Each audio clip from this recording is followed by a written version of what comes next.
Hey everyone, welcome to Wildlife Inspired. I'm your host, Scott Keys. This is your channel for photography, for wildlife, and for wildlife photography. I've got a live show going on right now. You might be watching this live. Maybe you're watching the recording. I have no idea if this is going to go well, but there's only one way to find out, and that's to tune in. We have a special guest today. We're going to talk about 2025, plans for 2026. Really incredibly talented photographer is going to join us tonight. And we're taking live questions from the audience. So without any further ado, I'm going to run an intro and we'll get started.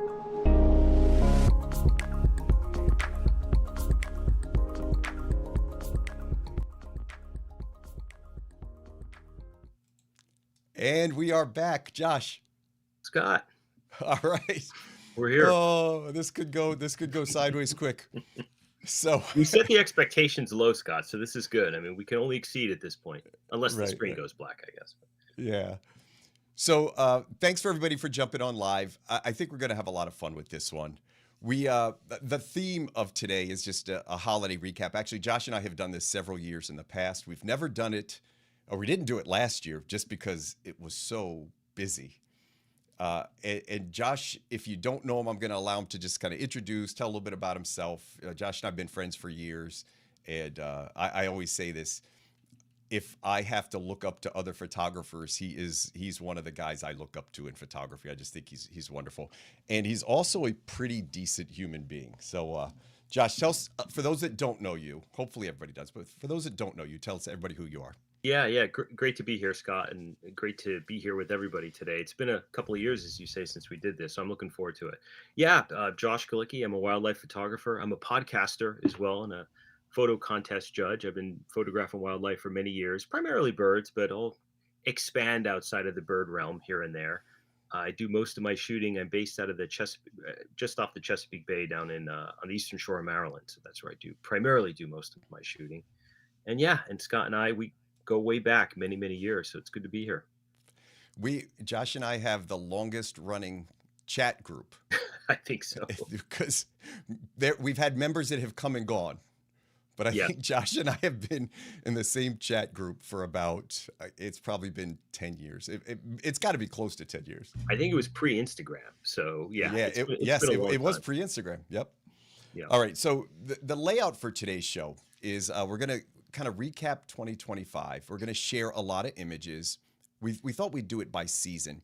And I'll keep an eye on the chat box. So if you have questions, put it down there. I'm going to try to monitor it. So if you see my eyes floating around, that's what I'm doing. And then we're going to talk a little bit about 2026, share our favorite images of 2025, and then plans for 2026. And then we'll leave some sections for Q&A. If you see an image in the comments, listen, I love when somebody sees my images and says like, ooh and ah. Feel free. If Josh has an image up there that you love, let us know. He's the same way. You'd love to hear feedback on your images. If you have a question about it, feel free to ask the questions. We're going to give us about an hour, so we should have plenty of time to get through all of that content. And without any further ado, before we get into the images, Josh, let's just talk about 2025. All right, so you had life changes, so let's talk about you first. Yeah, I mean, 2025, when at the start of the year, about a year ago, I was thinking, I wonder how 2025 is going to go. I thought, this may not be a good year, at least, maybe professionally and for some things for me, for personal reasons. And 2025 exceeded my expectations, Scott. It exceeded my expectations. But, the good news around, it was a bit of a chaotic year for me, very chaotic, actually. But it ended well and it got me out in nature. And I think, whenever we go through chaotic times, it's important to stay grounded and being out there in nature, grabbing my camera and just shooting. It helped me throughout the year, as a matter of fact. My only regret, really, when it comes to shooting in 2025, I didn't shoot enough.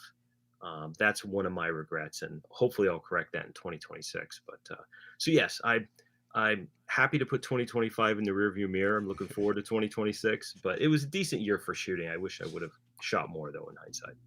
Yeah.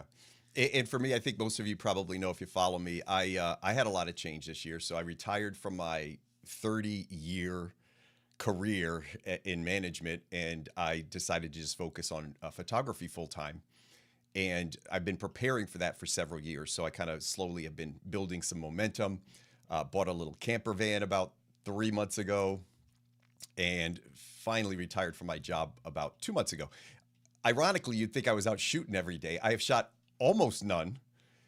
So like you, there's so many things I wanted to do, and the weather has been miserable here in the Northeast. Very, very cold, a lot of snow. So just haven't gotten out to shoot. So I could kind of share your sentiments about wanting to shoot more, but I do have more plans to travel. So I think that's the next most exciting thing. Once a month, I've kind of made a commitment to travel just by myself and go to different areas of the country that I haven't been, and then I'll start up to fund my pay the bills. I gotta run some workshops and do some YouTube content. So I've been really busy catching up and getting all that stuff squared away. All right. So if there's no questions, I will go ahead and I'm gonna just pull up some screens here. And I thought what we would do is kind of recap by season. So you're gonna see this. I'm gonna start with winter. Now my winter images from last January, they're not great. So this is what I got. I'm very lucky that I have snow geese. That's why I shared this. This is from literally my backyard, like at my house. I can drive about a quarter mile. I got a nice little spot I can set up, and I shoot these snow geese as they take off every morning. So I play around with those in the winter. A couple little short-eared owl. Josh and I just talked about short-eared owls. A couple short-eared owls trips out there. Two different areas. Actually, Josh, this was down by you. I was going to say I see Phragmite in the background, so it's probably Yeah. somewhere somewhere Yeah. near the water. Yeah, you've got this is a there's a couple locations for these short-eared owls around the Northeast. This one I was very lucky. It was pretty much just there was nobody else. It was just the owl. So it Right. was finding a remote spot with absolutely nobody. I was thrilled to find that spot. And then these are from a popular spot in New York. And then as the dusk hit, you slow the shutter speed down and just try to pretend. So not a whole lot for my winter, Josh. But Hey, I'm gonna Scott, those snow geese, by the way, behind your house, yeah how many are there? You share videos on yeah. Instagram. It's like a cacophony. I mean, how many would you estimate are back there? So every year it's different. A slow year is about 5,000 snow Mm. geese, but a big year, Josh, I can have 40,000 snow geese. And when I Wow. say they're behind my house, I mean I could literally walk to them. There's a fence in between us, but they roost in a quarry behind my house, and it lasts for 2 to 3 weeks. So it's pretty neat. That's It's a pretty amazing. neat adventure. Yeah, yeah. I really enjoy that, and it's a great time. I have an image. I think it's still up on the screen of a harrier with a slow shutter kind of panning technique. It's a great time to play around with that stuff when you've got these known subjects and you know where they're going to be, and you get to play around with that. So I do a lot of this type of stuff. I didn't have it in this video. I think the first one has a little bit of a slow shutter pan. Let me see if I can get it up here. This one, yeah, this one's got a slow shutter, and I take like hundreds of these frames, and I have this thing about getting the head sharp still. So it's really hard when you're down at like a tenth of a second or 30th of a second to pan.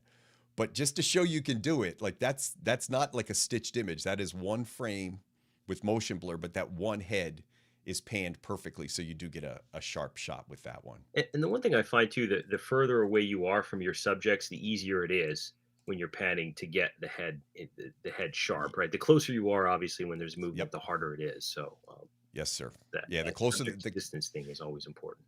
Yep. I'm actually doing, I did so for those, I should plug this. I do a Patreon site. So if you're watching this on replay, go check this out. I'll put a link down in the description to the video for the replay. But on that Patreon site, we literally just did a video on slow shutter. Hmm. And I shared examples and I challenged people to submit entries. And normally when I do that, I get like, 40 or 50 entries to one of these folders. And I just opened the folder yesterday to see how many people had submitted. And there was like 2 entries, which tells me people really uh, I don't think they try it enough, and I think they get frustrated because it is very, very difficult. And I always say your keeper rate for this is like 1 out of 100. So it's like you got to take a couple hundred frames. So don't get discouraged if you're doing this because it takes hundreds of frames. Most of them will have motion blur unless you're trying to intentionally get that motion blur of the whole scene, and that's certainly a style you can use as well. It's a regret, by the way, I have for 2025. I did not do a lot of motion blur, and it's Yeah. something I used to like to do. I just haven't done it, and I need to be intentional about it moving forward for sure. All right. I'm gonna throw the screen to you, Jess. I hope your images for winter are better than mine were. No, I mean, no, they're good, I think, they're about the same. Yeah, a couple of images I put together from wintertime. I shot a little bit, maybe I shot a little more than you in the wintertime, Scott. I think it was really early spring that my shooting dropped off in 25. This first shot, It's just obviously very common subject, just some Canada geese here.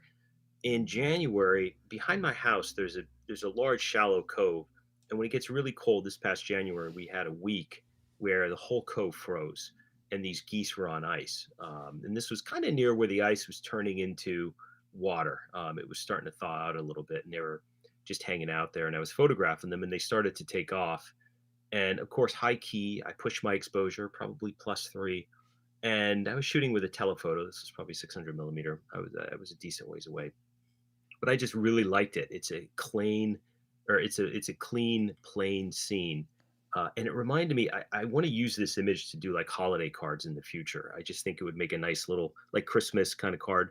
I wanted to do it actually this season. I just didn't get a chance, but this one sticks out. And Scott, I'll tell you, I've been on this kick of putting image borders around my images now. I know in a couple of years I'm going to regret this, and it's a huge pain.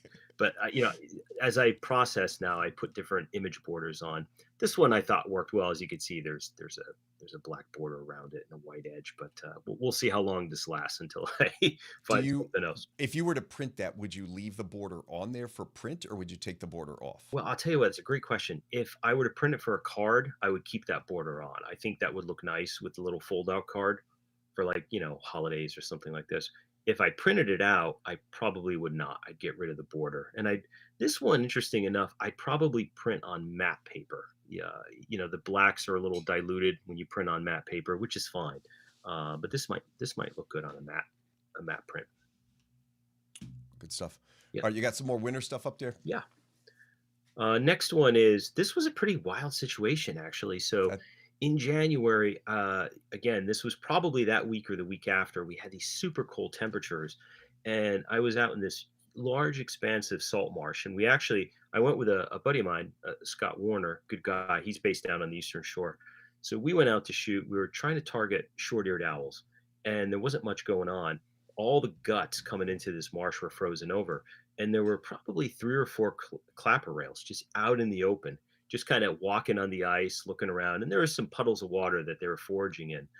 And this particular bird was walking down, and it was getting ready to jump up. You could see it's just getting ready to leap up, back up into the marsh. It was in a gut. And I caught the shot just as it was getting ready to leap. What I liked about the image, certainly the cool tones. You get all these cool tones from the ice and the snow and so forth. And it contrasts a little bit with the clapper rail, which is fairly warm.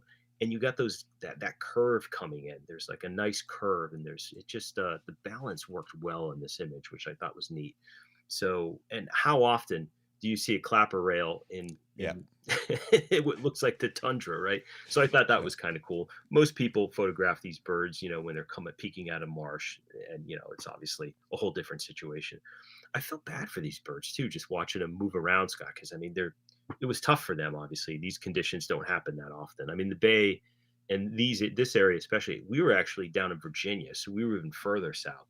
Rarely does this stuff freeze over, so I'm sure it put them back a ways. But Yeah, it very, very, was a pretty cool incident. yeah, very, very interesting. It made me think, like, I've never thought about what do birds do. Like up north, you get the wintering birds and they're used to the snow, they're used to the cold. They've figured out how to forage and probably hit people's feeders in the same time. Then you think about a bird like this, it's not going to be fed ever. It's not going to hit a feeder. Yeah, How's it going to survive a freeze? And I have never seen a clapper rail in the snow. So yeah, it really, really cool. it's wild. And now I know you're a plant guy, so I'm going to throw Plant these guy. names out there, and I'm probably wrong on some of it, but mostly they're in this what is it, Spartina alterniflora, Phragmite, all these marsh plants. And in the wintertime, they're around, but all these plants are like tan and tawny, right? And there's no snow, so they mix in so well. They blend in just based on their colors. But being on the ice out in the open, boy, did they stick out. I mean, it Yeah. was so rare to see that. Of course, you're used to these birds blending in, not sticking out. Yep. So that All was right, let's run through. You got a few more winter images for us. Yeah, Oh, this it's a is a good one. dunlin, one of the few shorebirds that stick around in the wintertime. I like to shoot shorebirds. I know you do too, Scott. And typically, I'll get them. Actually, I shoot songbirds a lot in the spring, and I'll focus shorebirds probably on the early migration in the summertime. So I'll get them in the summer. In the winter, there's not many really around. I mean, you can get willets on the beach and sanderlings. If you go to the coastline, inland in the Bay Area, yellowlegs and dunlin, you're pretty much limited to. This particular one was landing, and how often do we shoot birds actually flying away from us or wings up and away? But I love the dorsal view on this. So for this one, it was just more about the shape and the reflection. Again, high key, probably +3 on the exposure. And there's a lot of negative space here, which works. And I was going to center the bird actually in this composition, but for whatever reason, it felt right to put it on the left side of the frame. And I did a pano Yep. prop, a 16:9. And as you can see, I went wild with the image border again. So I got a little fancy there. All right. What else you got? Yeah. Next one, again, more Dunlin. This shot I really like because it looks like there's two gossiping in the background about the other Dunlin that's walking away. And I just call this image gossip. It always kind of cracked me up a little bit. But again, high key. There's some interaction here, and when you look at it, it kind of tells a story. You've got these two birds that appear to be interacting. Of course, you have the other one just kind of moving on its own, right? A little bit of a loner. So I thought that was cool. And what else do I have? This one is a little bit low res. Hopefully, it shows okay Yep. on the screen. This was a snowy owl. I took this last, when was this? In March. And again, it was just perched perfectly on top of this tree. And I struggled a little bit with how I wanted to compose it because the tree was tall and it was perched right at the top, just like an ornament. I wanted to go vertical, so that was an easy call. So I went vertical in the field. Again, high key. I wanted to focus on the textures and the lines of the branches, but I went in a little tighter and had these branches kind of just go right out of the frame. I backed up a little bit and I tried to have the whole tree with negative Yep. space around both sides. The owl was just too small. So I moved around and I thought this was probably the best composition that I was able to get. Um, So you shot that vertically, just out of curiosity. You shot that vertically in Vertically in the camera. field. Yeah, Okay. in the field. All right. Interesting. Um, yeah, and I moved it in a little closer and I decided, okay. And that's always it's always a judgment call for the photographer. It's like, okay, it's small in the frame, but how small do you want it to be? At a certain Hmm. point, it gets too small and it doesn't have any impact. So I Yep. decided to get in a little closer, and I kind of liked how the branches kind of flared in and out of the frame.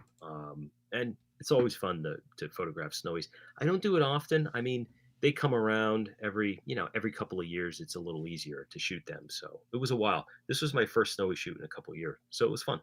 Yeah. I haven't shot a snowy owl since like 2019. I bet was the last time I shot a Oh snowy owl. wow, that's 'Cause old I just school. don't like. I just don't chase them. Like so. If I listen, if you find one, let me know. I'm not anti snowy owl, Yeah, but they tend to. You know how it is. Like somebody reports it, everybody's there, and then you show up and you're kind of like, ah, this isn't so special. Like there's too it's many hard to people get around. them on good perches too. This was an exception, right? Because normally they're on telephone poles. Yeah. They're on farm fields, just sitting down. So it's Yep. hard to get them actually in good positions. Yep. And of course, rarely do you see them hunt. They're typically just hanging out, throughout the day. But Yep. yeah, I will let you know. Up here in northeastern Pennsylvania, it's hard to find snowy owls. They don't Yeah. come that often. I think it's been a little while. Most of the ones people find are, of course, on the coastlines and whatnot. So, Yep. All right. Let me pop over. So we're going to transition to spring. So in April, let me just check this chat box real quick and see if anybody. So somebody said cutting off the branches triggers their OCD. I'm going to be honest. My preference would have been to have those branches in there, Josh. I'm just saying. I would have preferred to see the whole tree, but you work on it. You'll get there one day. All right. So I in springtime, so we'll think like songbirds are starting to arrive and all that. I do a workshop in Utah, and that's kind of where I spend my April. I plan it, I go out, I scout it. So I'll show you some images. A lot of these are going to be from Utah. This is, by the way, this is my favorite duck. This mm, I love cinnamon teals. mm. So It's I a was pretty able to duck. get some of that.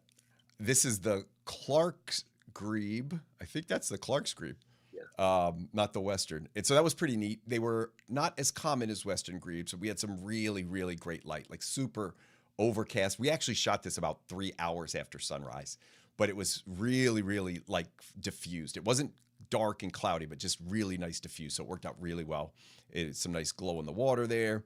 Got some of these. I think that's a loggerhead shrike. Josh, you know these birds better than I do. I think Yeah, it that's a looks like a loggerhead shrike. loggerhead. Yeah, Yeah, there's loggerhead and northern, and that one looks a little smaller. It's got yeah, I'm pretty sure that's a loggerhead. Pretty yeah. So some nice color in the background there. This was great. Like we found American dippers, and I didn't show. I showed this image, but these are birds that are really, really still for a while, and then they move again, and then they're really, really still for a while, and then they move again. Uh, I just encourage people when we were shooting these, like get your shots, and then start playing around, like play around with reflections, play around with bokeh, and then play around with slow shutter. So we actually took a bunch of this running water, like with slow shutter speeds, and I thought that came out really well. I didn't show that one, but I just love watching it. We don't get them out here. So to find, a bird you've never seen, the first time I saw one, I think was in 2024. And, I found a couple of them last time I was out in Utah, and it's really fun to watch them. Like they're just really, really active, and they were actually nesting. So we got to watch them like gathering nesting materials and building a nest right in front of us. Pretty cool stuff. They kind of bob around too. They're really cute. You know Yes. how they do the Yep. bopping. It's kind of like, Yeah. like a woodcock almost a little bit in a way. Yeah, and spotted sandpipers kind of same Yeah, same activity where they can be really still and focused, and then they start that little they start that cute. little It's bop. really cute. Yeah. By the way, Scott, the on the dipper shot, the bokeh back in the background was that actually the water splashes that were coming up from Yes. the water? Okay. So there's a waterfall back there, and Okay. so when they hit certain spots, the waterfall would like shoot water up in the air. We actually last year we got to shoot them in the snow. Hmm. I can't zoom in on these too well. I don't think you could see them. I have a couple pictures of them in the snow. I think the intro to this video is a dipper in the snow, and it's probably the same day as I shot this one. All right, a couple more. Got some avocets, of course, if you're in Utah, Great Salt Lake area. A lot of avocets out there, really pretty. And this was another set of, I think these are blackneck stilts. Oh, now I'm looking at them. They could be avocets. I think those are stilts. Burrowing owl out in Utah. And I'll run through a couple of these. I don't know if this is considered summer or not. We'll call that spring. We'll Spring get to into me. songbirds for summer. This is May. I don't know if that's spring or summer, but I'll run through a couple of these. I do a little workshop up in northern PA. I did not shoot. For a while, I had a reputation for being like a warbler guy. I didn't shoot a lot of warblers this year. I was with. I guess one of the things that I've noticed is I try to be very committed to people. So if I'm running a workshop, I'm trying not to get pictures. Like I'm trying to help them. So I notice I come back from like these outings and I'm like, wow, I should have taken more pictures. I didn't get enough pictures, but I get really excited when somebody I took gets some really great images. So Yep. yeah, a couple songbirds, and then this is one I'll end on. This one, I think I'll end on this one for spring. Let me see what's coming up after this. Yeah, we'll end on this one. This is from a little water feature. Those are actually native irises that I planted. So they're not like staged plants. They're actually growing in my yard right behind my little water feeder. But I did a video one day about this wood thrush. And I remember on Instagram, I was kind of like, this guy's going to show up in the next 10 minutes. Like he was clockwork for like 3 weeks. It was exactly the same time. As soon as the sun went down, within 20 minutes, he would be at my little watering hole in my backyard. And I actually shot this from my basement. So I open the window. I have a camouflage blind. I sit in my basement, grab an adult beverage, and this is the view.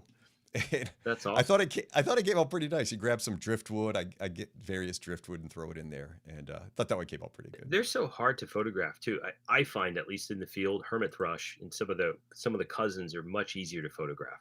Wood thrush are not as confiding, I think, as other thrushes for whatever reason. So that's really cool.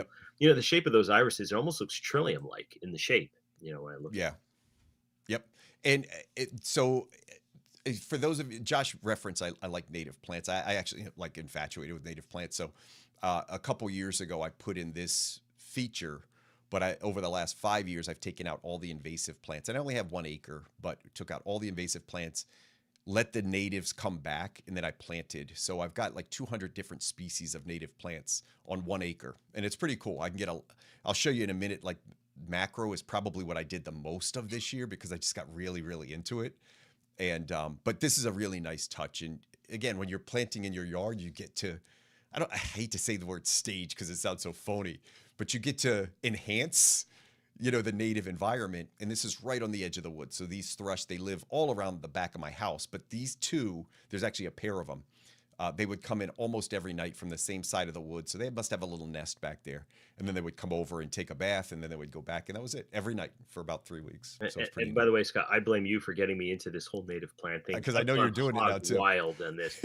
And I was pulling wild strawberry plants out for hours and think, what am I doing? And I'm thinking, Scott, but it's addicting. It really is. I put together a pollinator garden a couple of years ago, and I keep adding and adding to it. It's so much fun. It really is. It's And the thing you addicting. It's start to great see, for the environment too. It's great for the yep. bugs and everything, insects. Yeah, the thing you'll notice is it takes a few years, but every year you're going to get more and more and more because the insects start to figure it out. And once they're there, then they lay their eggs there, and you don't even know they're there, but they're in the leaf litter, they're underneath your plants. And then the next year, you're like, wow, I never saw this before. Yeah. But then it's going to be that insect is going to be there every year. So it's pretty cool. Of course, I keep a spreadsheet of everything, and I keep a spreadsheet of the different types of bees and wasps. And this year it was leaf hoppers. I was like Uh, infatuated with leaf they're hoppers. cool. They're cool. Yeah, I photographed a few too, actually. they're They're cool. really cool. And I got like, I think I'm up to like 12 or 13 species of different leaf hoppers just on my little 1 acre here. So it's pretty cool. Thank God for iNat. They're iNaturalists. Or they have you Yes. put it on until I mean Yep. I'd be lost without that thing, especially when it comes to Absolutely. invertebrates. Absolutely. All right. Let me jump over to you. So we're back into spring now for you. Back in the spring, yeah. So I did shoot some songbirds in the spring. You'll see some of the images here of songbirds. This is an American redstart. I love this image because the redstart is turned and it's actually singing in the opposite direction. But where it's singing and where it's looking, it follows the flow of the branches. And I love how the main branch in this it comes out in the lower left corner of the frame, and it just kind of you know just fans out all throughout the frame. So I love the energy and the direction in this. And this is, I talk a lot about, using space and putting together environmental portraits. This was shot with a 600 millimeter, but when you're shooting these small birds, I mean, what's a red start, Scott? Maybe 6 inches in terms of from bill tip to the tail, maybe 5.5 even. When these birds are so small, you add just a little bit of space around it, and you can really show the environment and introduce what I've been doing a lot when it comes to songbirds is you because they're always in trees and there's always a lot of branches and leaves. I try to look for curves, lines, textures, things that are add interest to the composition. This one really stuck out to me as one of my favorites in the spring. It's a great example, Josh, because a lot of times, even me, when, like if somebody says like, "What do you think of this image?" and I'll say it feels really sticky. Like we don't often think of that as appealing. I will tell you, when you can get any shape, whether it's these sticks or anything, and they have these gentle waving curves, Yeah. it's just the way humans are designed. Like we like curves, and when you see these flowing patterns, they are almost always appealing. And I think this is a great example of an image that has a lot of sticks, but isn't sticky. You know what I mean? Yeah. It doesn't have that negative connotation. It has this flow to it. So yeah, really, really like that one. Yeah, I've always liked to include content in my frames too, and I think it's fun to include content, but it's a challenge because you have to kind of make a little bit of order out of the chaos. But yeah, that was a favorite of mine in the spring. This is another warbler. This is a That's a neat black-throated one. blue. I haven't shot these guys in probably a couple of years, black-throated blue warblers. And this particular bird was going in and out and picking bugs out of the spider web, and it was early morning. I had an off-camera flash on, and I was on a low shutter too. I think I was probably 5 frames a second. I didn't have a battery pack on my flash, so you have to shoot, 5 frames, uh, low continuous shooting for the flash to be able to recharge. I was surprised I got this, and I knew the bird was coming back because it would come back to this perch and jump up, grab something from the spider web, and then it would come back. So I fired it off and I actually got this one relatively sharp. There's some motion in the wings. Okay, I take that back. I did get some sort of motion blur perhaps in 25 Scott, but there's a little bit of motion in the wings, which is nice. And of course, the bird looking up, and then you've got the spider web there, and it was all wet Perfect. from the morning dew. This was pretty early in the morning. I was initially bothered with the crop. The crop is square-ish. I don't normally like to um, bend toward a square-like crop, but I actually think it kind of works. I didn't want to go in too narrow, like a 2-3, and certainly something more on the vertical side worked better than horizontal. But I kind of like the square crop. I kind of fell in love with it after a little while. But Is there any chance you know the ISO or the ISO on that's a that good one? question. If you got it in there, and only curious because you said you use a flash and it was Yeah, early one morning. 2,000th of a second, and then I was ISO 3200 f4. Now, when Okay, I'm using the flash, that's that's what I wanted HDP. to get at. Yeah, Yep. So you're using so you have to have I think they call high sync flash, yeah, you which got it. allows you to use higher shutter speeds. So if you're not sure about flash, there are some limitations on some cameras where you actually can't shoot a shutter speed that high. The flash can't sync with it. Other cameras have the ability to shoot a high. That's why I asked you for your shutter speed, because it doesn't look like it was shot at like 1/200th of a second and then flashed. Yeah, It looks almost like it was shot with a higher shutter speed and then using flash to more like fill it.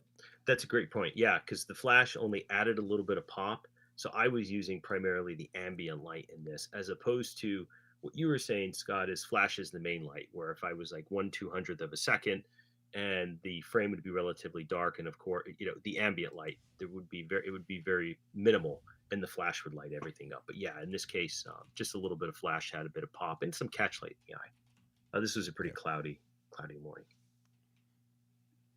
I got another songbird, and this is a Canada warbler getting ready to take off. I like these flight shots of songbirds. It's fun to get action. It's tough, right? It's like trying to Mhm. photograph swallows on the wing or martins on the wing. Songbirds, warblers, they're pretty similar.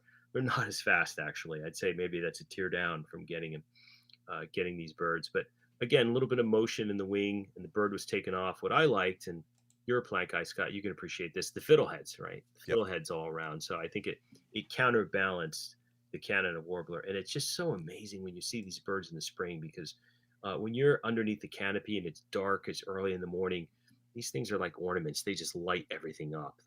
Those Mhm. yellow and gold tones are just absolutely striking. So it's funny, Josh. So fiddleheads are actually just ferns that are starting to grow. So they kind of unravel. So they go through this phase. They last in this phase for maybe like a week or two, and then they start to open up. You can eat them, by the way, but I'm not telling anybody to eat anything. But people actually make dishes out of fiddlehead ferns. Um, I tried for these stupid fiddleheads.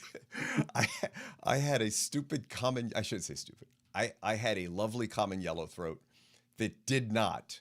And and I know he's there. Every time I go to this place, he's always there near these fiddleheads, and he refuses to land or go anywhere close to him. He goes all over him, but he refuses to actually go and give me that picture because that's the shot I want.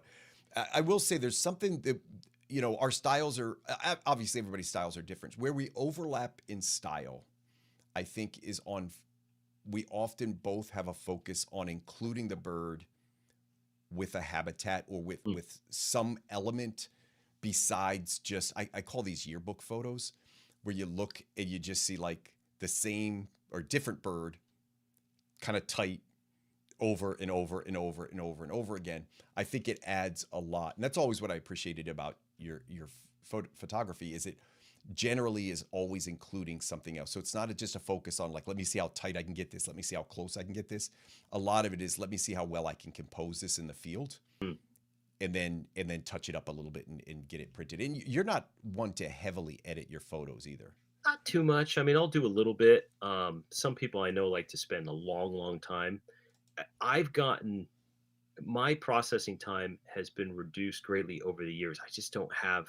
I don't have a tolerance for it. If I like an image, I'll spend a little bit of time with it, but I like to go and boom, boom, boom. The most important thing to me when it comes to post processing, I've said, is the crop, right? We always crop a little bit, obviously, because we're shooting birds or animals, and there's always some things. So it's how you crop to, which is your final composition in a way, dodging and burning, really. How you want to work the light. Yep. Other than that, yeah, noise reduction a little bit and contrast and some things, but the other stuff to me is secondary, really. Yep. Yep. All right. What else you got for summer? Yep. What else do I Are have? we in summer or Oh, spring?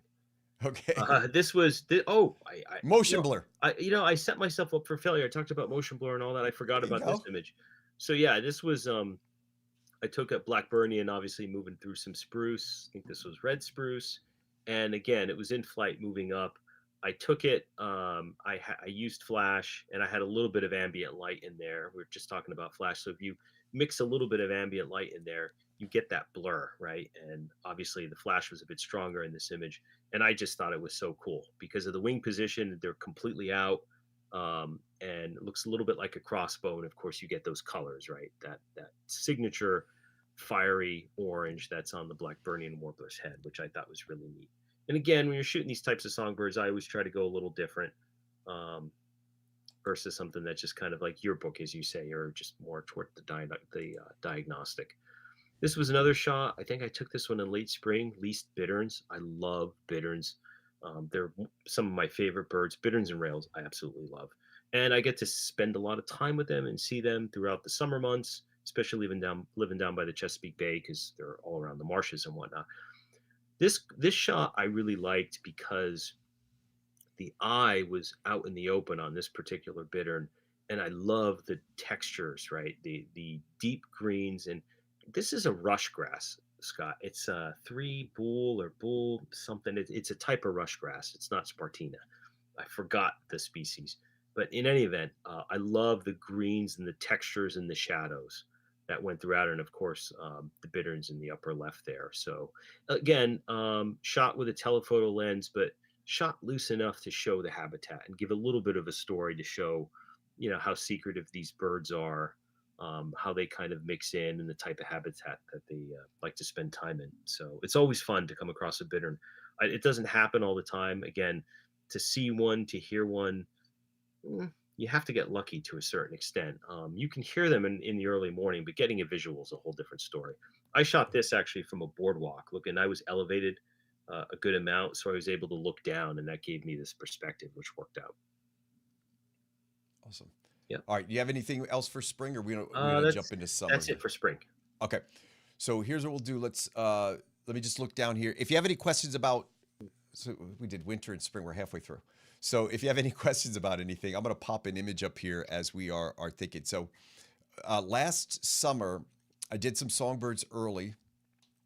My big summer thing was actually a trip to Alaska, and I have been in the past few years. I've been doing these like private like workshops, like one on one. I don't really like big groups, but I would take people out, and I've been to Alaska, and I know this area, and I did a ton of research to try to get ready for this, and it was a really great adventure. One of the things that is interesting is just seeing diversity in different parts of the country.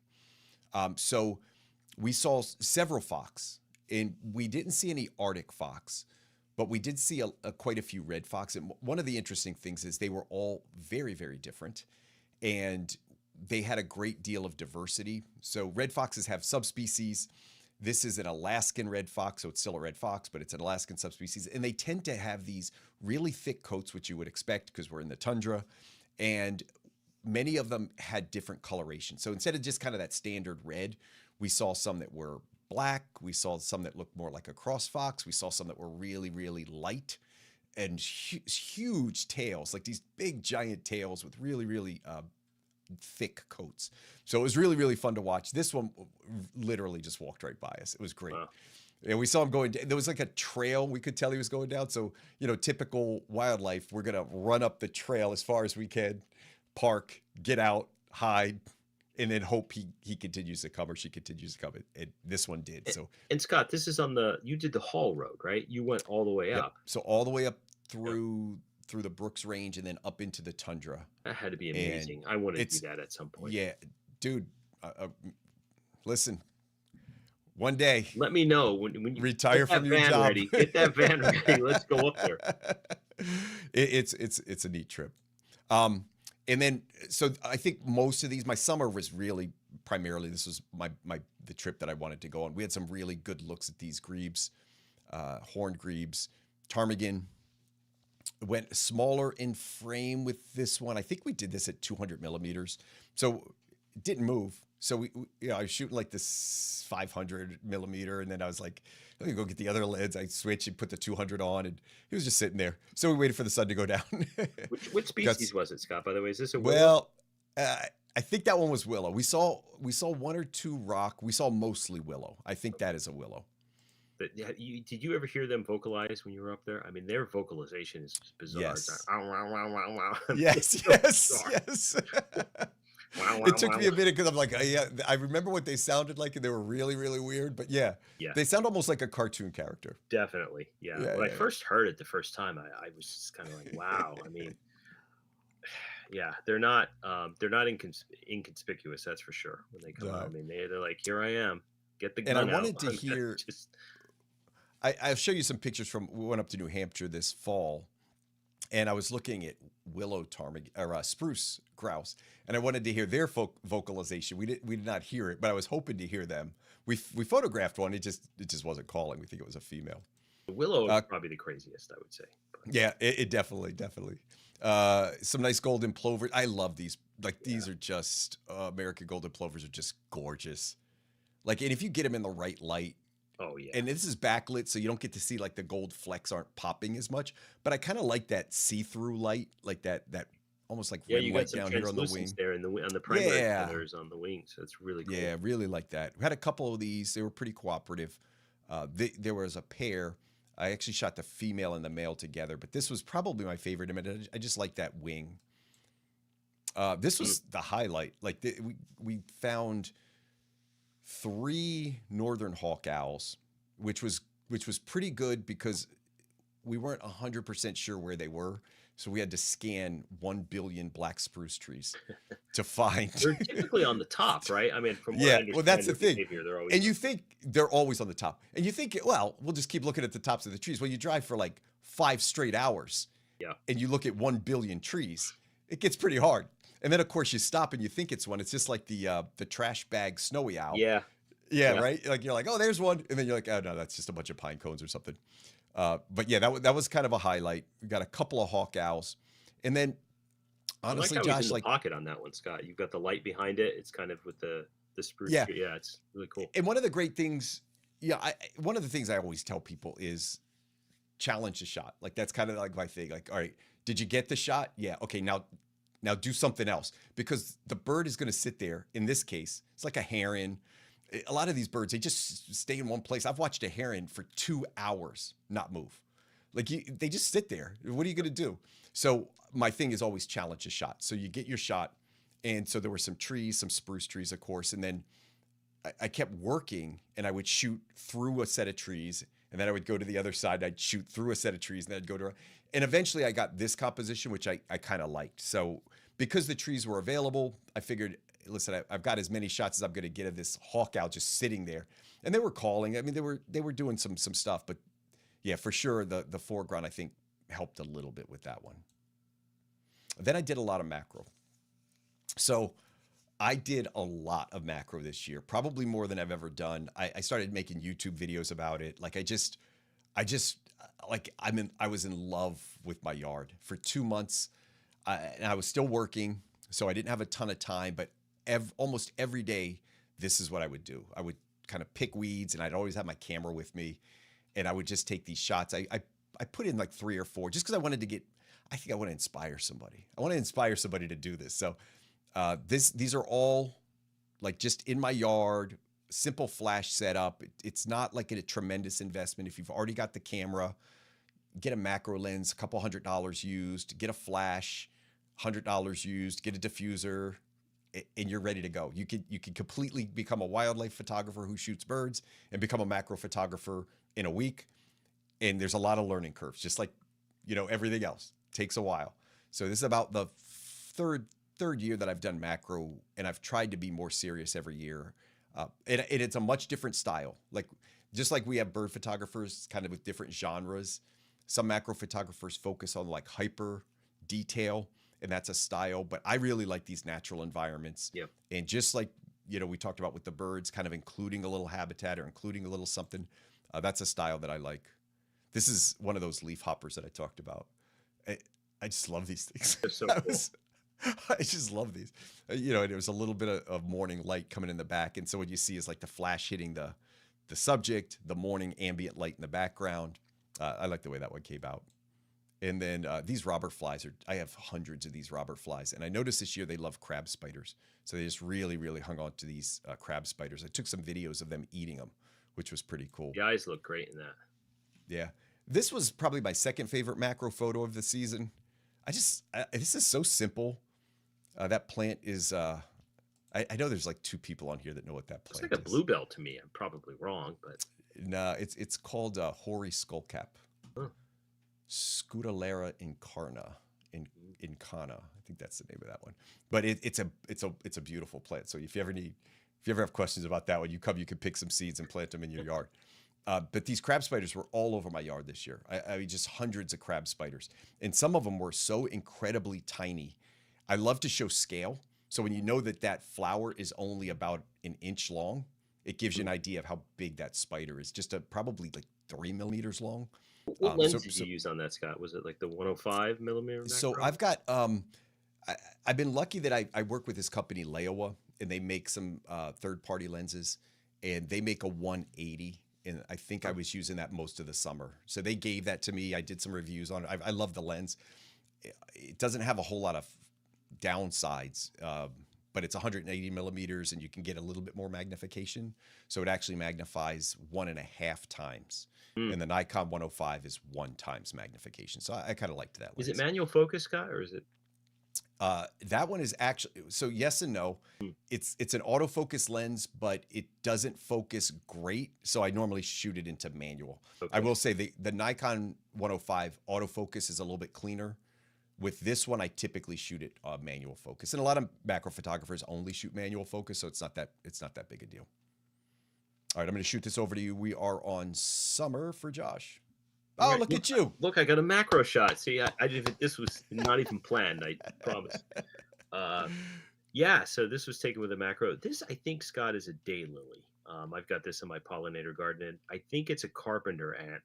And again, I went in tight, but not too tight. I wanted to have the ant, and of course, you see the bloom, the blossom there, and the colors were great. And here I go again with a squarish crop that I kind of liked.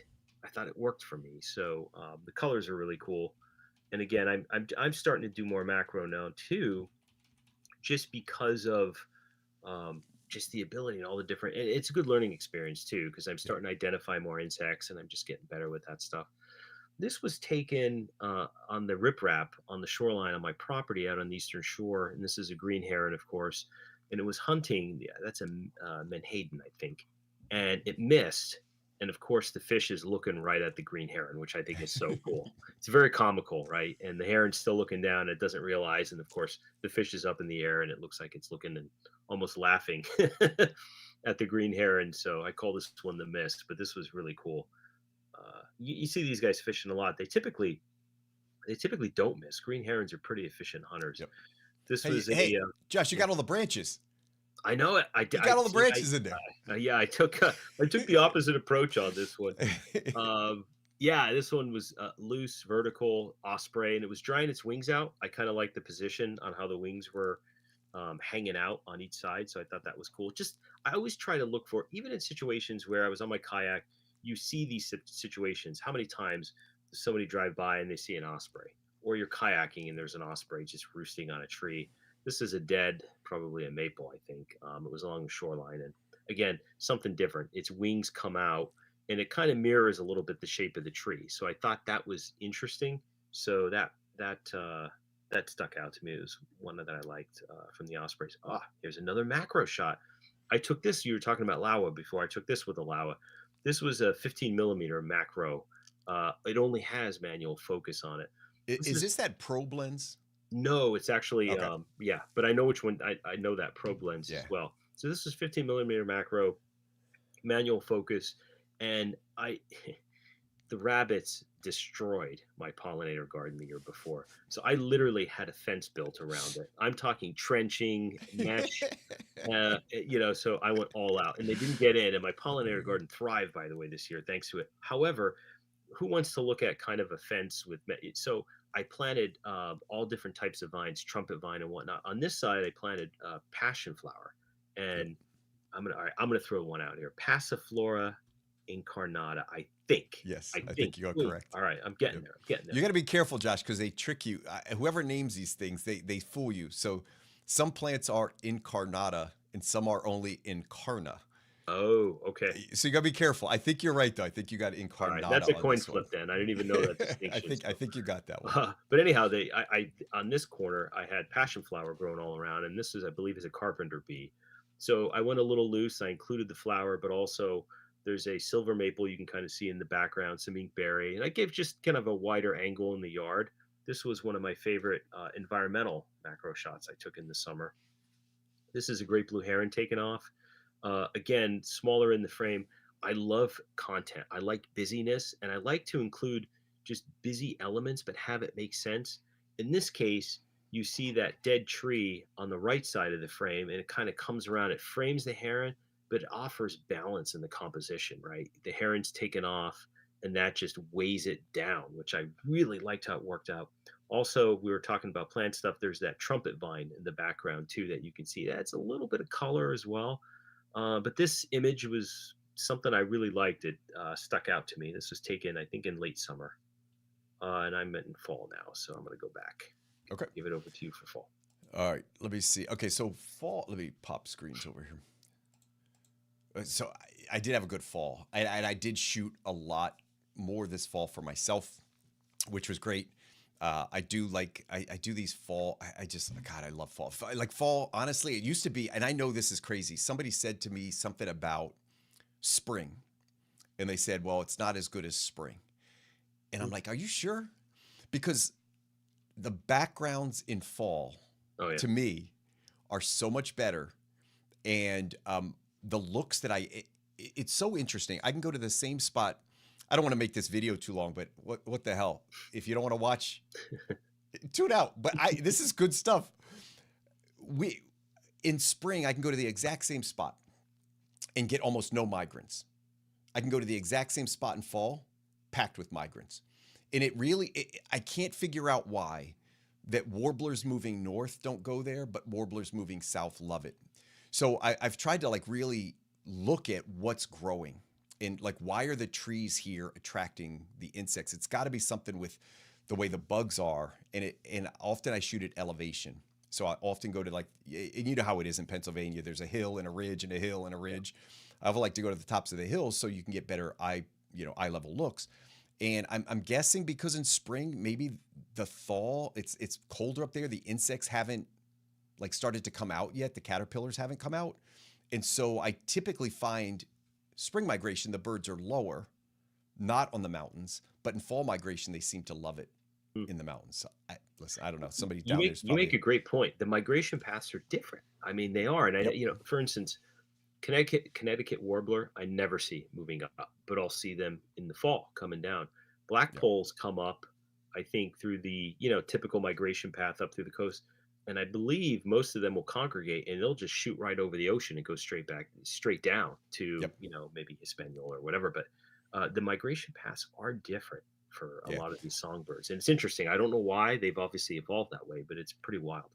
Yeah, I think I gotta believe they kind of hug the shorelines and the rivers more in the spring, and that they then in the fall maybe they're using the winds and the ridges a little Mm. bit more, or there's just better food sources on the ridges, and Yeah, that's kind of what berries, they. mountain ash, all that stuff. Yep. Yeah. Yeah, mountain ash is a good one.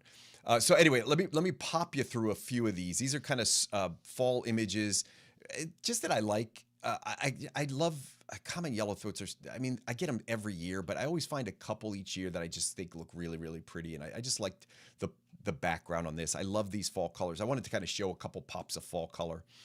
This is a Tennessee warbler. Pretty.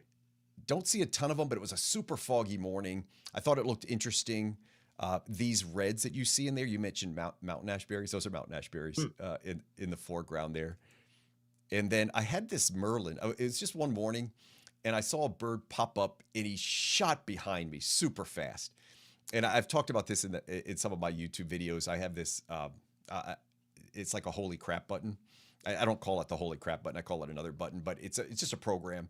So if I see something moving fast, I hit that, and it changes my shutter speed up to like 2,000th of a second automatically, and then I can increase it if I need more. But anyway, he shot past me, and that bird was actually pretty close. He was probably about 40 feet away, which for a merlin is pretty close.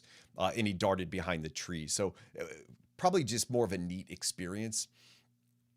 They are This is a northern fast. Merlins harrier. are once they get moving. I mean, they are. Oh, they're cruising. But, yeah, people, some people are like, "Oh, I shot a bald eagle, and it's so hard to shoot birds in flight." I'm like, bald eagle's not fast. Like if you want to see fast, check out these falcons, man. Yeah. They are cruising when they're during migration. Sharp-shinned hawks, even Cooper's Oh, hawks. I mean, how they're many just times have I been to cruising. Hawk Mountain? And they have the owl there. For people who don't know, there's an Yep. owl on a pole, and these birds will attack the owl. And they're going for it. It's so hard, even at that point, to follow them. Yep. Sharpies, Merlins, Kestrels. Yeah, they're Yeah. fast. Yeah, and then a few more on migration. I got a couple hawks out here. I like these backgrounds. These, colorful fall backgrounds are pretty. And then I did take a trip up to New Hampshire. So I mentioned this spruce grouse. Pretty sure that's what, because at first I thought it was a ruffed grouse, but then I'm like, we got back and we started looking at pictures. That's a spruce. So Yep. that was kind of a neat find. Uh, and then we went up for moose. We found a couple, but this one was pretty close. This one came out in front of our car, so we got a couple moose out there. And I think we'll do fall and winter. So because I didn't shoot much after this, you'd think I retired, I'd shoot more, but I got a couple hooded mergansers that I liked, and then I like the and light then on that one. yeah, I can't show you that one yet. Oh, That was supposed to be my top five. I was supposed to stop there. All right, so that's my fall and winter of this year. And then I got five that I'll share. And then you can maybe flip through and show me. I'll show you my five favorite. And then you can look through your thing and see if you got five that stood out for you this year. I'm going to pop your screen back up for everybody. okay. So this is fall, Scott. So these are a couple of images. One thing I'll say about fall, like to your point, there's amazing color in fall that you can take advantage of. Also, too, fall is a time of year where I don't even shoot wildlife as much. I've spent a lot of time on covered bridges this past fall and waterfalls and things like that. So it's fun to mix it up and do landscape in the fall, especially in Pennsylvania where you're at. I think Yep. it's great opportunities there. So this is a great blue heron, and this is actually a bald cypress near maybe close to peak color. Not believe it or not, not a lot of people know this. You would think this is like Louisiana or way down south in the bayou. On the eastern shore, in and around the Chesapeake Bay, there's stands of bald cypress, and this particular one, I kayaked right up to. The great blue heron was roosting in it, went vertical, and again, it's just all about the color, right? And you get a subject that's cooperative, like a great blue heron, that's calm. You can play around, kayak in, kayak out, play around with the focal length. This one I liked a lot. This is a snowy egret. This was taken behind my house. The snowy was perched on some driftwood there. Last light, not a lot of fall color here. You see some marsh grasses in the background, but there you can kind of see there's some sand and dirt that was illuminated a little bit on the shoreline in the background. There's some red tones there, which I thought were nice. And I put that snowy in the pocket, and I really like the pano crop on this. It almost looks like you're looking through a blind, almost, right? It gives that illusion where you can see enough, but not too much. And I wanted to include that whole piece of driftwood and just show, again, lots of content, lots of chaos, but I really like that. I prefer this over negative space in my loosen the frame kind of environmental portraits, if you will. Actually, this is really more of an environmental portrait. If you just have all negative space with the bird small in the frame, I don't even consider that an environmental portrait. But I love snowy egrets. This one was taken from my kayak in the house. This is another behind the house shot. This is a duck blind, not my duck blind. I am not a hunter at all. However, this green heron was perched on it, and the sun was setting. You could see the phragmites, the cordgrass there. Again, kind of went more toward a pano crop. You got the sunball, and there was some spider webs on the duck blind, which were backlit, which I thought was kind of cool. Love green herons. Spend so much time with them. Speaking of green herons, this is another one, and this is a dead tree that fell down on the shoreline. Over the years, especially when there's no riprap, you just get through storms and some sea level rise. A lot of the trees on the shoreline will eventually collapse; they'll fall down, and these birds use these as ways to hunt. Right. So this bird was walking this dead tree, and again, loose. I got some of the phragmite in the background. There's a little bit of color in there, which made it interesting, and there's some shadows behind the green heron, which put it in the pocket in the lower right side. The tree trunk comes out, and kind of the branches kind of fan out throughout the frame. I really, really like this. Again, taken from the kayak. And this is a grouping of double crested cormorants. They were all hanging out. I took this one, I think, with a 24 to 105. Again, they see a lot of people. I was just kayaking by, and what are there? Four of them there. So there's three on the log, and there's one floating in. And again, loose. You got the bald cypresses in the background, and then you've got like a little wood duck house and the like. Again, I really like the pano crop on this one. And that is it for fall for me. So, it's interesting. Like, so that last one, if you could Yeah. pop that back up real quick. It's interesting because like you have a lot of very similar feel. So it's not that each image is the same, but there's like this consistent feel. By the way, when you shoot this, like a scene where you want that background, do you actually stop down to get more of that in focus? Like, are you stopping that down, or is it just because the subjects are a little bit further away, so it happens to be in focus? Yeah, no, I'm stopped down. I'm at least at f8 for shots like Okay. this, and sometimes I'll stop down a little more. That's really important, even though the cormorants are very close to being on the same plane. It matters a lot, especially when you're relatively close, because you want to get all of the birds to be sharp. The other thing that's a little bit of a challenge for a shot like this, you don't want their heads to intersect with the horizon in the background, where essentially where the water meets the trees, right? So you want to make sure that they're below the horizon and you have the water behind them. So I actually had to elevate my camera a little bit when I was shooting this just to make sure I didn't have them intersect with the trees in the background and the upper two-thirds of the frame. So that's always something I look for too when you're shooting shots like this. Again, whenever you shoot wide, there's a lot more considerations. You have to work the edges, and there's other things to think about when you're shooting these types of shots. But it's fun. It makes it a little bit more challenging. All right. All right, we're gonna wind down. So I don't know, Josh. I'm gonna flip screens. If you can give me, and I know sometimes it's hard to be like this is these are my five favorites. But if you give me like an idea, I'll do my five, and then we'll jump over to you. Five that stood out to you. It could either be the way the image came out, or it could be the experience. So I'm gonna show you five. I don't know. Maybe there's six in here, but I think there's five. So this wood duck. I showed people the raw file because I didn't want people to think that I changed this too much. So, anytime you're shooting in lower light, it's a good idea to raise some of the values. They can be pretty flat. So I certainly did some dodging and burning, and I think I pulled up the whites on this a little bit just to get that glow in the background to show. But this was the light. Like every now and then, I always tell people when thinking about their images, just start with light and work backwards. Like just start with great light and work backwards. And anytime you get this super super interesting light, you almost always get a super interesting picture, provided it's in focus and you manage to get the thing in the frame. But this light was so unique, and when I look back on my pictures for the year, a lot of them just come down to that. Like it's that simple. Like that stood out because I remember what light looked like.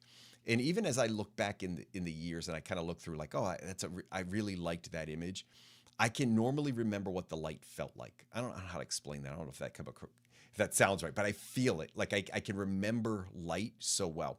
This was really, really, really, really interesting light that morning. It was just as the sun came up. It was misty and hazy, and you could see like a little like flecks of gold in the water back here. So that sun is just like hanging around, but it's not quite out yet, and it's getting filtered by that mist in the background. Speaking of light, this is from that Utah workshop that I do.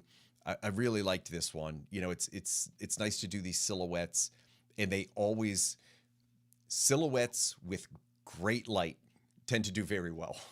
Whether it's engagement and people enjoy it, sometimes in a contest, if you're entering contests, I would encourage people to try this and just shoot directly into very low sunlight.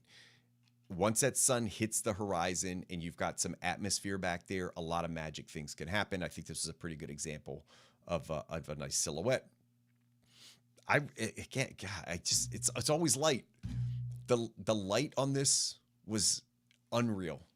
So this is from Alaska. It's a tiny little red-necked phalarope, and I took this.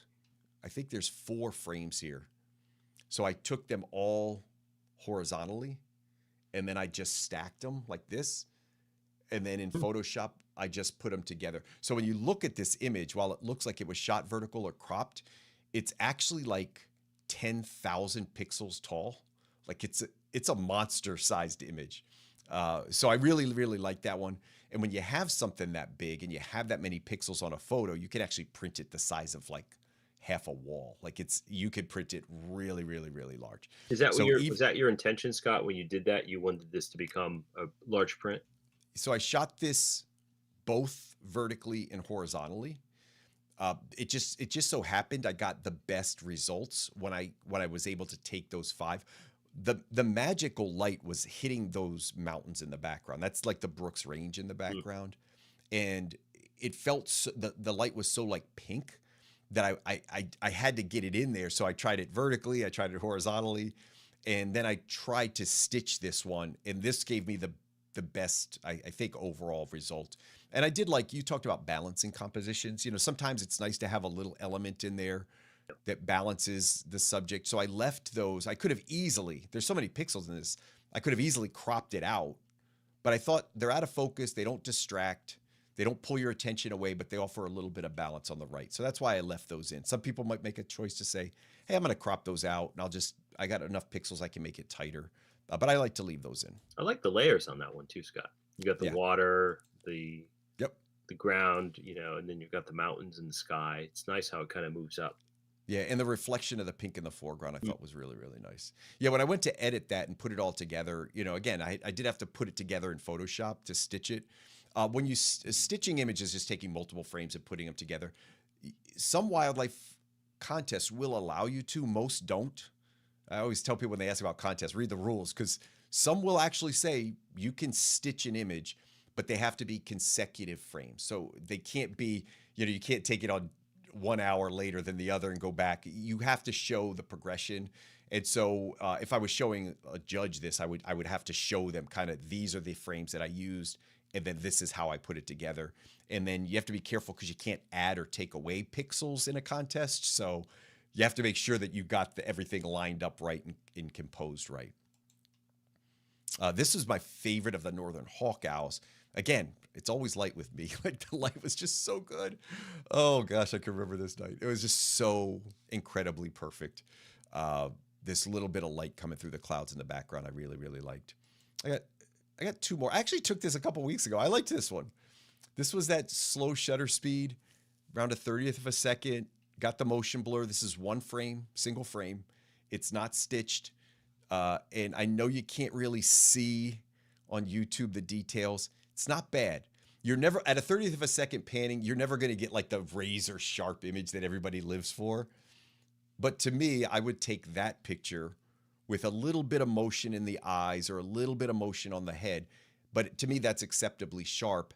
But it's a much more interesting image because you don't see it every day. You just don't see like that image. And this was taken with 50 other photographers, 49 other photographers left when I took that picture. So it was kind of past, there was almost no light left. In the I love the 30th of a second. background on that, Scott. The background's amazing because it's all, you've got the midtones and the darks consistently in the background. There's no sky. That really makes Yep. it pop out. Yeah, one of the advantages of panning a background is the background, like it blurs. So if you have holes, so often you'll see like in winter, you get these sticky images where there's like light coming through. If you pan across that real quick, it kind of blends some of that stickiness together. So below, these are like grasses, like kind of dull looking grasses. There's a little bit of sun coming through this top left or top right corner, but it kind of all blurred. And the only thing sharp in that entire image is just the head. Like everything else has some sort of blur to it. And it's got like a vertical blur and a horizontal blur. So anyway, I kind of like that one. And then my favorite image of the year, not a bird. That's my favorite image of the year. So Is this that a is, leafhopper? yeah. And I love the title. So I called it The Ghost, and it feels, I don't know, I get emotional on this stuff. It feels like, that it's like this thing that was left behind, and it's got this like ethereal quality to it, and it's just hanging on. So I was going through, and I didn't know what it was at first. I was going through and I'm doing some macro photography, and I looked down, I thought it was like something weird, and I almost flicked it off. And I'm glad I didn't, because I put my camera on and I realized I think they call it an exoskeleton, but it might be called something different. Somebody's going to correct me on that. I just thought it was really, really great. I love the composition. I love the textures of the dead leaf down here. And then the way this kind of is like floating, like it's kind of floating along a bit. Anyway, that was my favorite image of the year. It's really cool. It's so delicate too, how it's perched or how it's Yep. connected. I shouldn't say perch, but how it's Yeah. connected to the leaf. It's pretty neat. Yeah, my guess is when they shed, they have to connect to something. latch on, and then they have to kind of like work their way out of the skeleton. So and it was connected to that leaf, like it was, and I took this in the field. Like I didn't bring this into the house and set up a macro studio. Like I took that right in the field. I took a bunch of pictures, different angles. I mean, the nice thing about this is you could do whatever you want. Like you could compose and move, and it's not That's going not anywhere. moving anywhere. It's not going. So anyway, and it took me a minute to figure out what it even was. I was like, oh wait, it's not alive. It's not moving, but that's why. And I'm gonna flash back to you, Josh. Cool. Yeah, I would say out of the listing that I shared, my favorites for the season, I really like definitely the clapper rail in the wintertime. Oh, I kept the Dunlin in, but no, the clapper rail for sure. I love this red start. We were talking about the branches. From a behavioral standpoint, this is one of my favorite behavioral images of the year. The green heron with the fish looking back at it. I thought that was pretty cool. I don't normally go for humor, but I like how it works here. The light was nice too, and I love this great blue heron shot, just taking off and just the balance with the tree. And again, it's so emblematic of the eastern shore along the Chesapeake Bay, where I do a lot of my shooting. So I thought that was just really cool because it just reminds me of home when I look at it.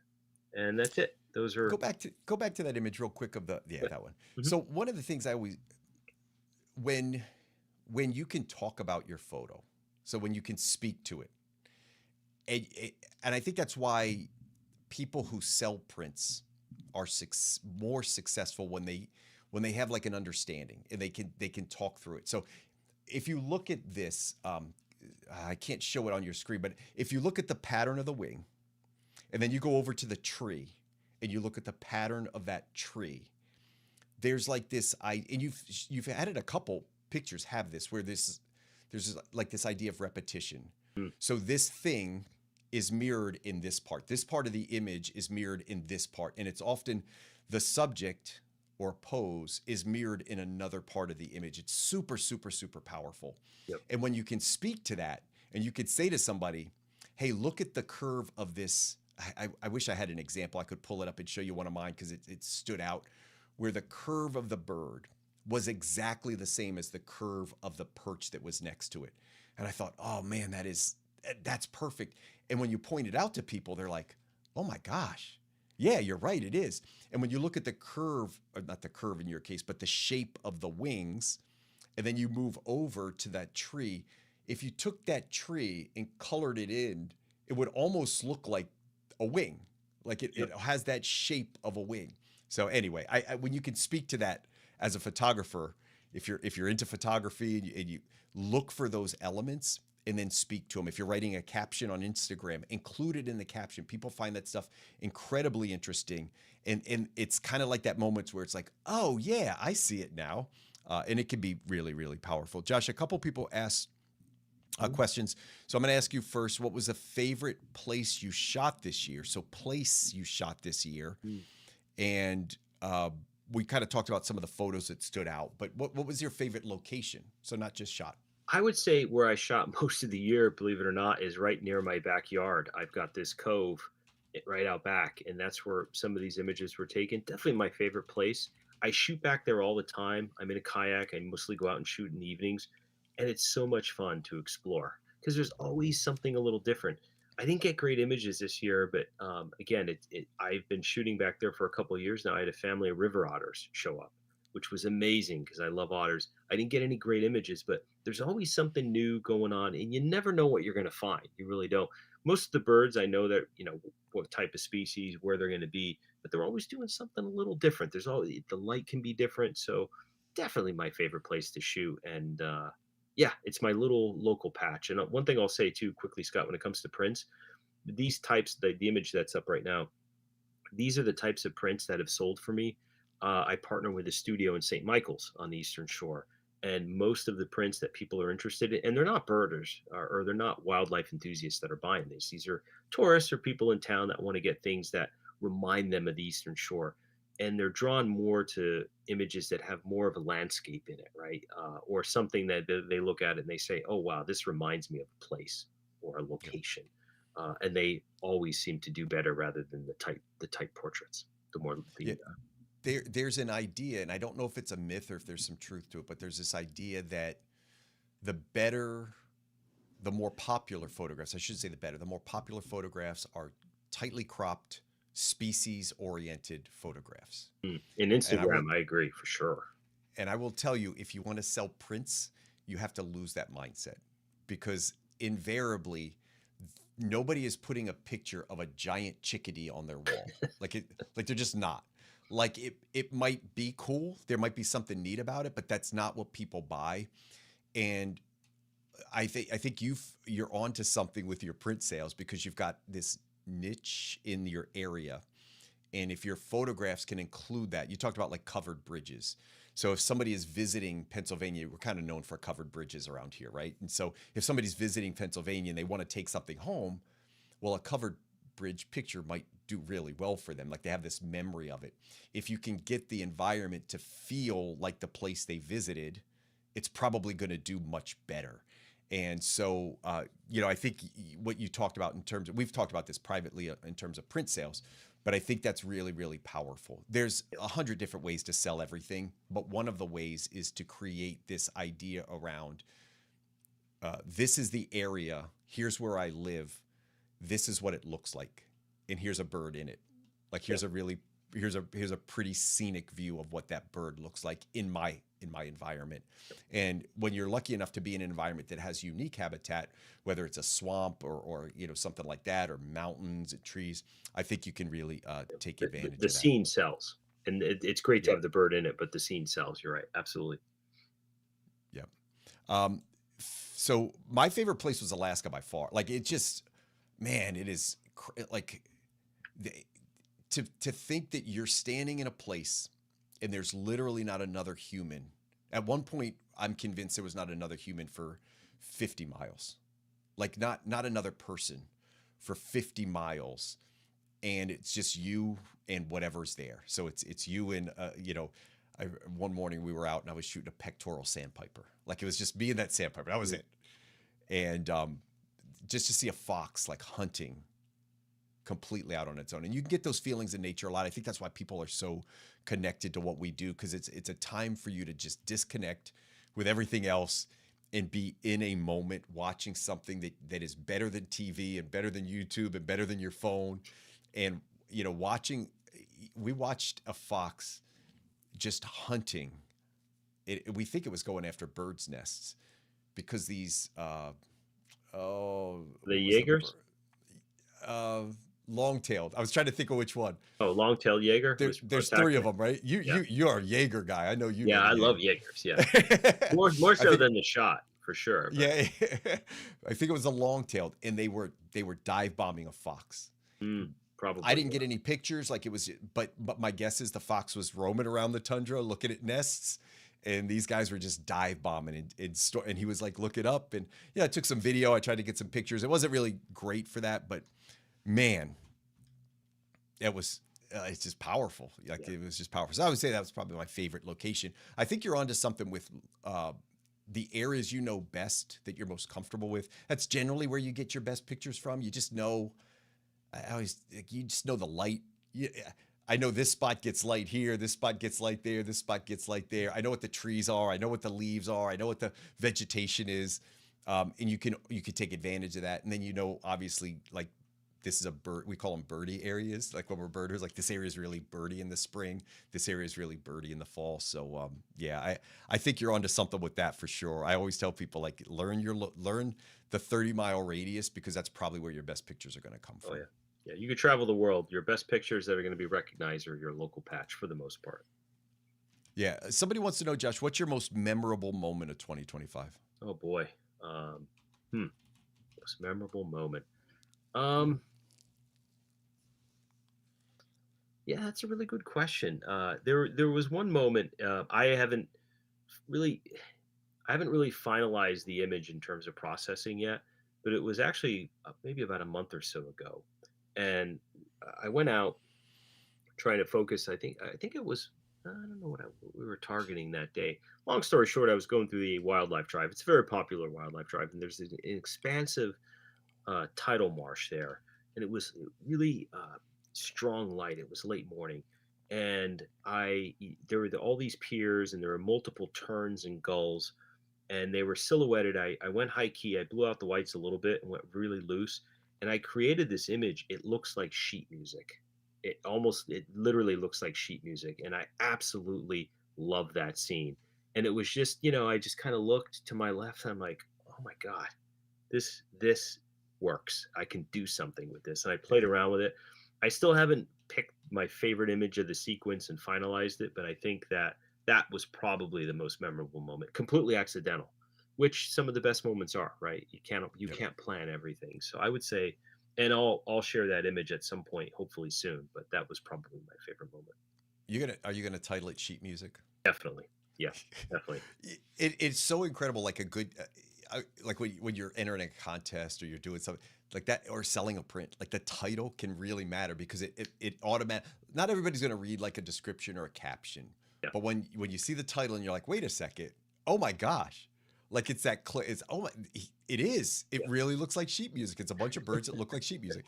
I can already tell that's going to be popular. Like I always tell that's going to be a good a popular when I say like for prints. Like that would probably be a popular Yeah, print. definitely matte paper. I think it'll do well. Yeah, I've thought about it too, or even like on canvas a little bit. I've thought Yeah. about that. But yeah, always you have to have a cool title, but not be too cliche. Like you don't want a title like "Lift Off," "Wham," "Bam." You see a lot of these. I judge a lot of photo contests, so I'll see the titles, and some are better than others. But Yeah. it's good to be Yeah. creative. So a couple things. I'm going to ask the audience down in the comments if there's anything from YouTube. So I'll just kind of talk about 2026 for me, and then Josh, I'll ask you. But for 2026, is there anything on YouTube, because that's what this is? This is YouTube today, that you would like to see more of, less of? I'm doing a lot of product reviews, so I got a lot of content around product reviews. Partly because I actually really like to play around with new toys. So I'm in a good position where people will send me stuff and I could try it out and I could test it and I could see if it works. And that's been really, really, really nice. So if there's anything, so I do the product reviews. I also do like these kind of like somewhat educational things like how to improve your photography and some photo basics. So, but if there's anything you want to see on YouTube, let me know. If there's anything you want before we log off, let me know. I will tell you for 2026, because somebody asked about goals. So my goal is really to pay my bills. Like that's when you leave your full-time job for 30 years. eh, That's a big change. Like I honestly was like scared. Like nights of like holy crap. I am very much wired. We all are wired a certain way. I have certain kids that are like driven and like motivated and risk takers. I am like not a risk taker. I am like the most safe. Give me the safe road. I just want to be safe. And so leaving your job for a long time, and then for a lot of my followers probably know I had a stroke in like 2023, and I just was like, yeah, I'm not gonna die. I'm not gonna die doing what I do. Like if I die, it's gonna be out there in the wilderness somewhere. So I decided to do it, and so far so good. So if you're watching this video, I need your support. You got to subscribe to the channel or something. You got to help me out pay the bills, because this is how I will pay the bills for the next probably 5 years. Is doing these videos, doing some workshops on my Patreon site. So I'll be doing all of that stuff. And there's stuff down in the description. So if you're curious about any of that, go down into the description if you're watching the replay. I do want to thank everybody for tuning in, because I really do appreciate the live followers. We had a really nice group on here tonight. So Josh, I got to throw it to you. What's your 2026 goals? Well, I definitely shoot more than I did in 2025. Rob Reed and we co-host the Wildlife Photography Podcast. So we're going to have a lot more episodes coming out throughout 26. We've got a lot of guests lined up. We're going to have a lot of topics to talk about. So for the folks that are out there listening, if you want to subscribe to or follow us, I should say, it's the Wildlife Photography Podcast. We use that name intentionally. Anybody searching, we figured we'd come up, the first one on the search, and it's worked. I mean, we've got a great following there. That's And awesome. Rob and myself, I'm gonna go over to Bird Fair. Bird Fair is this big festival in the UK. It's near Rutland. It takes place in July. I'm going to go over there and meet Rob, and we're going to have some presentations there, and we're going to make some big announcements. So Big it out. we've got some plans for 2026. I'm just teasing Are you it. We're going to getting? have some Are you big giving announcements. away stuff? Yeah, that'll be part of it, maybe part of Okay. it. Yeah, so we're working on some projects together. We're excited about it. Awesome. Awesome. And you are still working full time. Full time, yeah, yeah, Yeah. All right. yeah. It's I will say when I am retired at some point in my life, I do want to do what you're doing, Scott. So take some notes. Let me know how Don't this is going, no and YouTube for you. give me No, the you stay cheat off of sheet. YouTube. I don't want you taking all. You, I'm already jealous of your photography. I don't need to be jealous of your YouTube channel.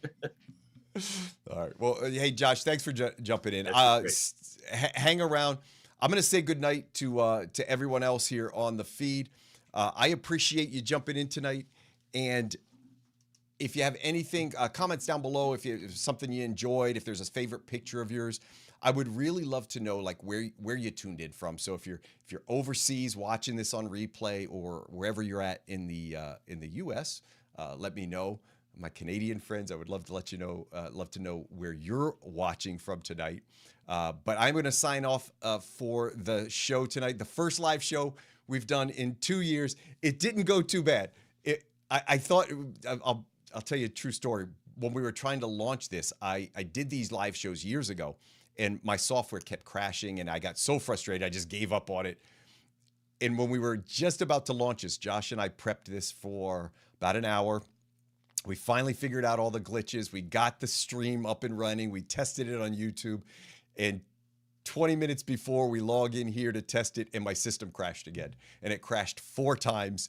But finally, finally the stream held and we were able to broadcast this out to YouTube. So it is hard to do these shows. I'm actually doing everything and trying to, be a good host with Josh and click a bunch of buttons and make sure everybody's happy. So I really appreciate you tuning into the live show. Hopefully, if you're watching this on replay, let me know again down in the comments where you're watching from. If you have any questions, and of course, make sure you're subscribed to the channel. There's a little bell down there. Hit that bell. That'll let you know when I have a new video out, and hit the like button out. That'll really, really help me out. I appreciate all your support. And I say it, I think, on every video. I hope we can continue to find inspiration in wildlife together.